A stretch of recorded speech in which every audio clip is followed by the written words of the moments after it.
Okay, Gold Derby fans, the Critics' Choice nominations came out today for the 2018 ceremony, and we're going to talk about all of the TV nominations and TV snubs.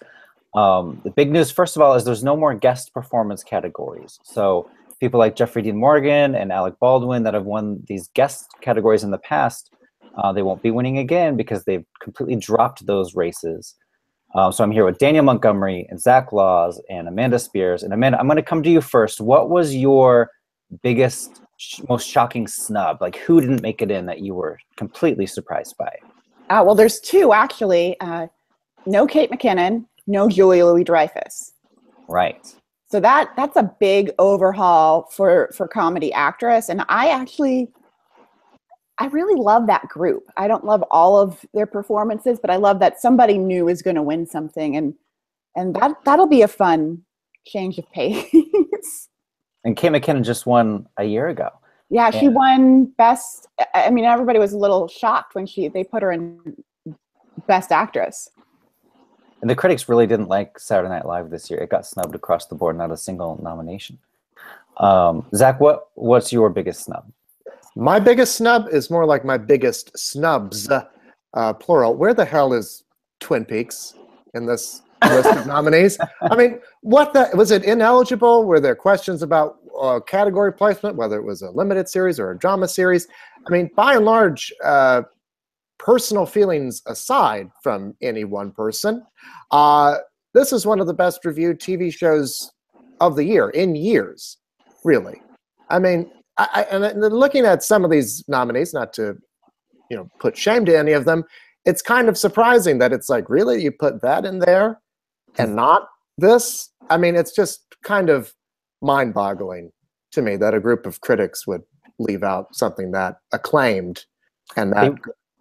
They really didn't like revivals at all. Curb Your Enthusiasm didn't get anything. Will and Grace isn't in. Yeah, right, got one for Sean Hayes, but maybe that was the issue. Maybe they're just like, oh, you've had your shot before, so we're going to give it to something else. I know that at the Emmys for like Twin Peaks to compete as a limited series, because Gilmore Girls went through that, they're going to have to appeal, because since they've competed as a drama series in the past and had some success, not a lot, that's where they would automatically place them if they don't get an appeal. I don't know if that happens with the Critics' Choice, because they basically let everybody do whatever they want. You might be right about that. I mean, looking at it, there is no Curb Your Enthusiasm. There's only that one mention for Sean Hayes and Will and Grace. So it might be a part of that. Again, though, I mean, these are like critically acclaimed shows. The Will and Grace revival has gotten great reviews week after week. Curb Your Enthusiasm was highly rated and well reviewed. Twin Peaks, people were talking about it week after week after week. So I mean, I just don't know what it is. On the Sight and Sound poll, it's of critics across the world, Twin Peaks: The Return is the second best movie of the year. It's so loved by critics. It is a little odd that I Am Elizabeth Smart from Lifetime got 2 nominations and Twin Peaks got 0. It really is, and if it really is the case that the Critics' Choice kind of were like been there, done that about revivals, even though for most of these shows, the Critics' Choice TV Awards weren't around long enough to have awarded those other shows in the past at all. So, but for them to reject shows because they've been there, done that, they nominated The Big Bang Theory and Modern Family again.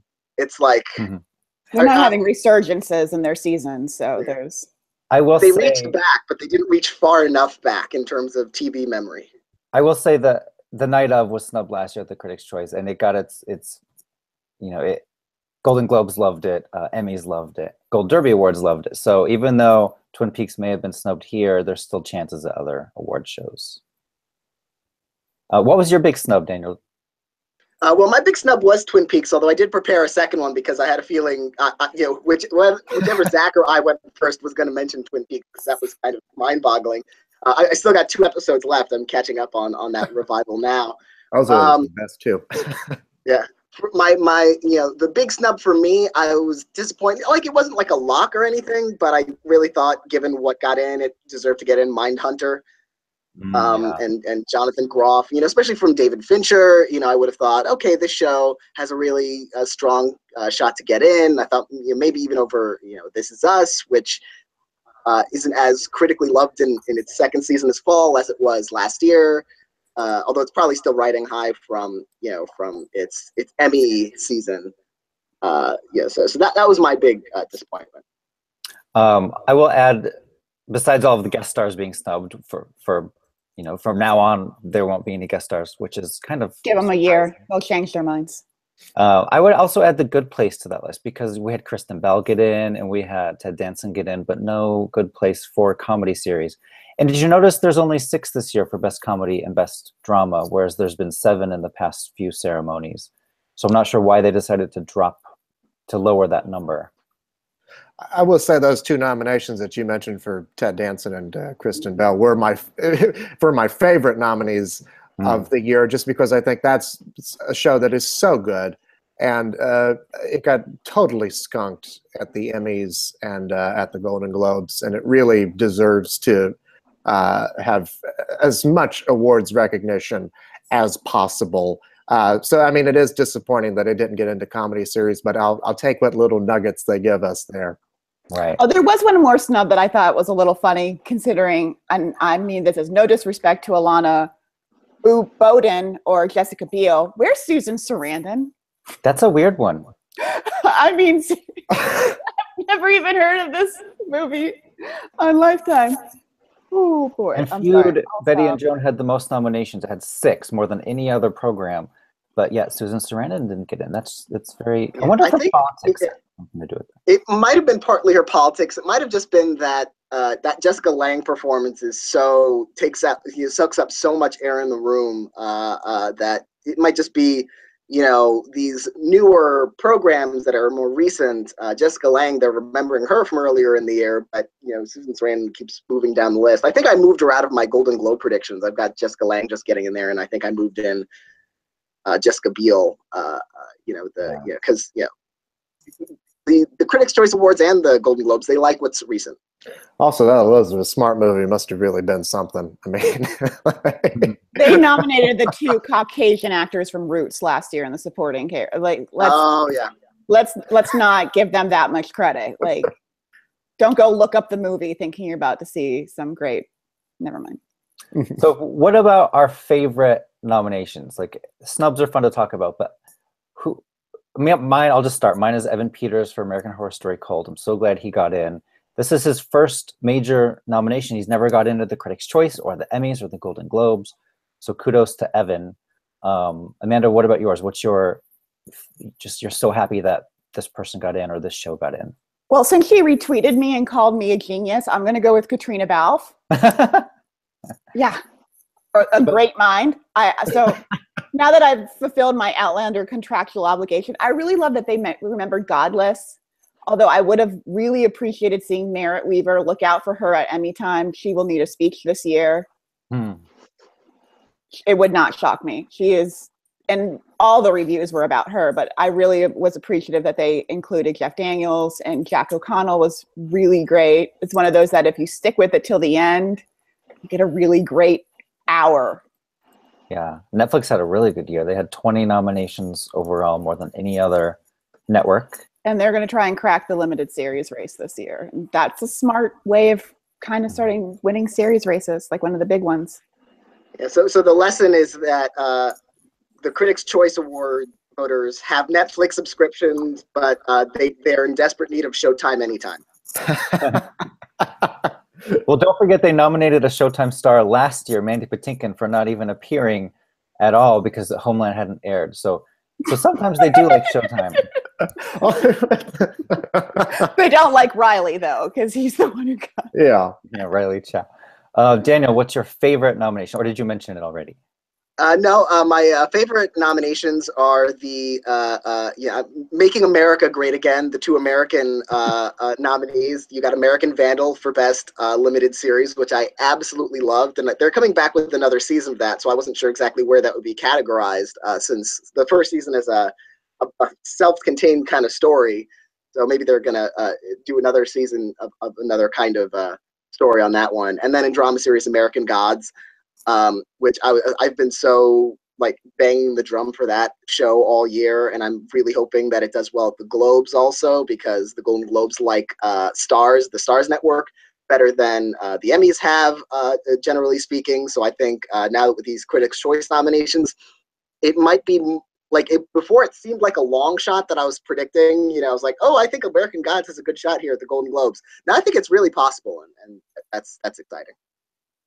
Zach? Well, there's a lot of people who got included on this list who I think got snubbed at the Emmys last year, and so it's nice to see them getting some recognition. We mentioned Ted Danson and Kristen Bell from The Good Place. Also, Michael McKean for Better Call Saul. I think he's winning, Michael. He was absolutely brilliant. That would make me so happy. He was absolutely brilliant. He was. Total snub. Just looking over the list. Total Emmy snub, right? Yeah. Walton Goggins and Vice Principals is fantastic in that show. I mean, the show is whatever, but I mean, it's so over the top. It's funny. He is really brilliant in that show. Also, and it's a perfect example of a supporting actor in a comedy series nomination. Jennifer Lewis in Blackish and Rita Moreno in One Day at a Time. I think those are two people who were consistently good throughout their shows and were snubbed.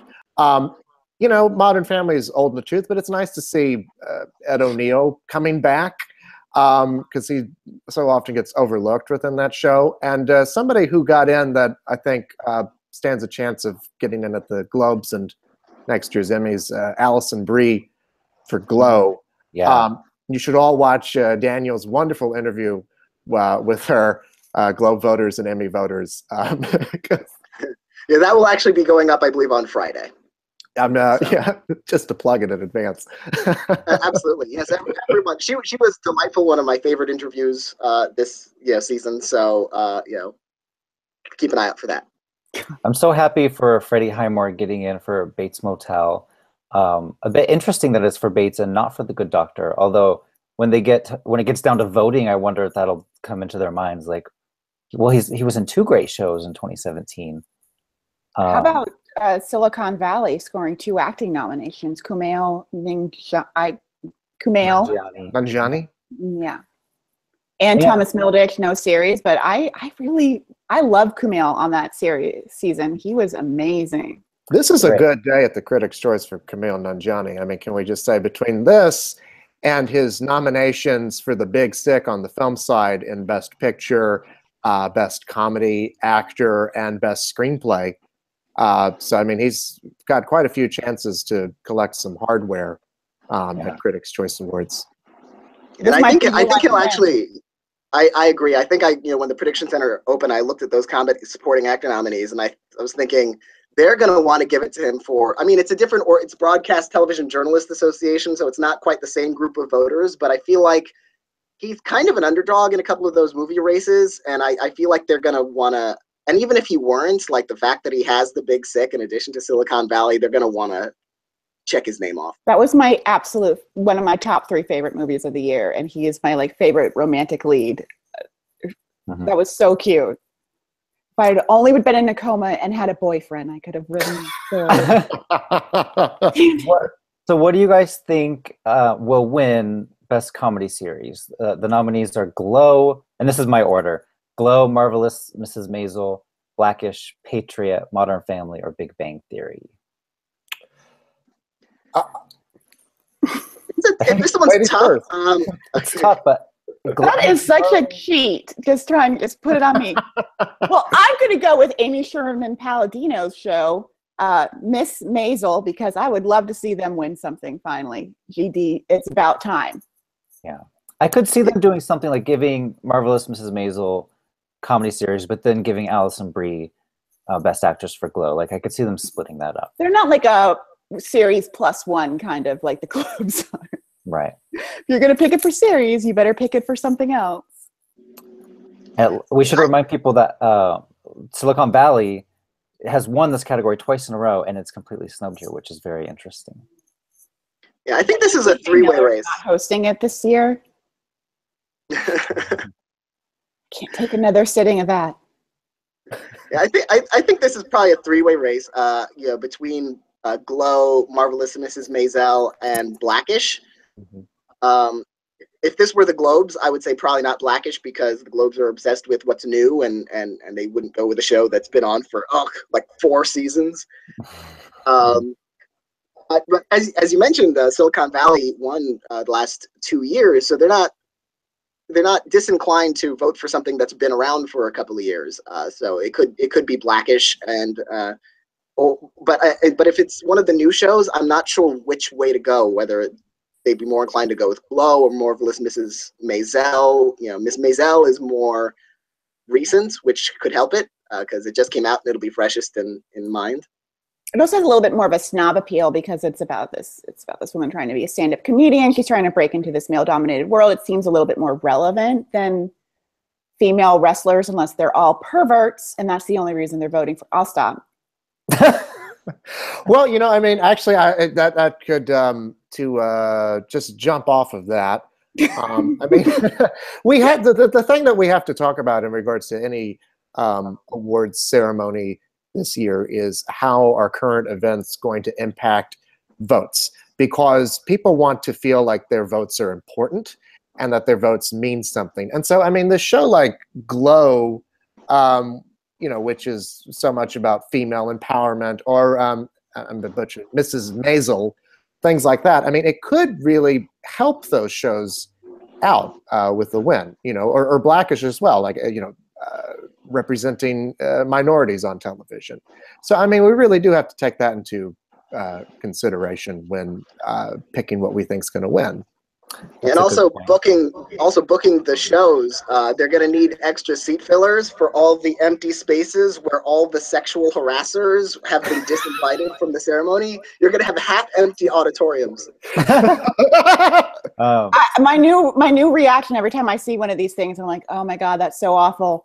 Now I need to go update my predictions. It's like it's just, it's just disgusting, and I mean, Jeffrey Rush.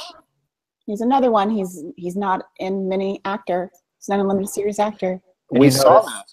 You noticed, I'm sure, that Robin Wright got a nomination, but not Kevin Spacey, which is very, very interesting. I think. Yeah, gee, I wonder why. No Jeffrey Tambor.